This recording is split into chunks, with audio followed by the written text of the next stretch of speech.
एक लड़का जिसकी उम्र करीब 21 साल के आसपास है, वो अपनी मां के साथ शारीरिक संबंध बनाता है। यह जो सिलसिला है उसके बाद शुरू हो जाता है जब उसके पिता की मौत हो जाती है। जो रिश्ता उसके पिता का उसकी मां के साथ था, जो रिश्ता उसके पिता का उसकी मां के साथ बेड पर होता है, वो रिश्ता 21 साल का लड़का अपनी मां के साथ निभाता है। दरअसल दोस्तों, मैं आपको बता दूं, जो ये माँ होती है वो उसकी असली माँ नहीं होती, वो उसकी सौतेली माँ होती है।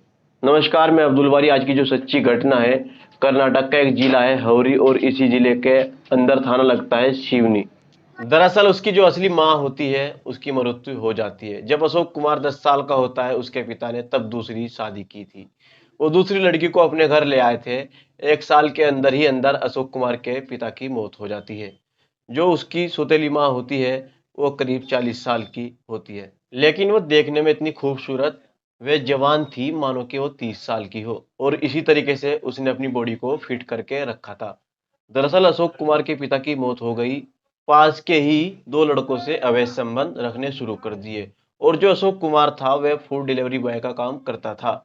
इसी बीच उसके घर में क्या होता है क्या नहीं होता, उसकी जानकारी अशोक को नहीं थी। लेकिन अचानक अशोक कुमार अपने ही घर से जॉब के लिए निकलता है। वहां से सभी काम खत्म करके वापस घर जल्दी आ जाता है। आने के बाद वो अपनी माँ को इधर उधर तलाशने लगता है।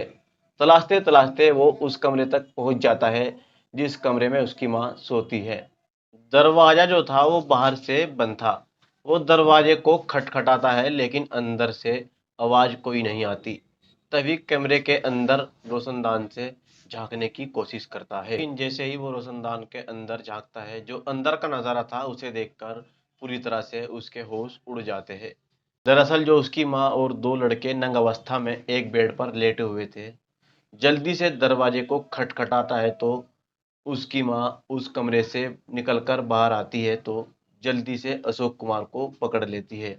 तब तक वे दोनों लड़के उस कमरे से निकलकर फरार हो जाते हैं। अब वो अशोक कुमार को समझाने की कोशिश करती है, लेकिन अशोक कुमार मानने का नाम नहीं ले रहा था। तो उसका गुस्सा था वह बहुत ही खतरनाक था। अब जैसे तैसे उसको शांत करने की कोशिश करती है। जो हो गया सो हो गया, आज के बाद कभी नहीं होगा। वे अशोक कुमार को विश्वास दिलाती है, लेकिन अशोक कुमार के दिमाग में कुछ और ही चल रहा था। अशोक कुमार अपनी माँ से कहता है कि देखो, तुम इधर उधर मोहल्लों के लड़कों के साथ मुंह मारती फिरती हो। जब मैं जवान लड़का घर में मेरे साथ ये सब क्यों नहीं कर लेती हो। पहले तो उसकी जो माँ है शर्मिंदा होने लगती है, फिर उसके बाद वे मान जाती है। तो दोनों एक दूसरे के साथ शारीरिक संबंध बनाने लगते हैं, लेकिन कुछ ही दिन बाद आपस में झगड़ा हो जाता है। फिर वे उन दोनों लड़कों के साथ अवैध संबंध बनाना चालू कर देती है।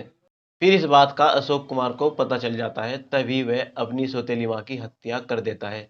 और इस बात का पता पुलिस को चल जाता है। पुलिस अशोक कुमार को गिरफ्तार कर जेल भेज देती है।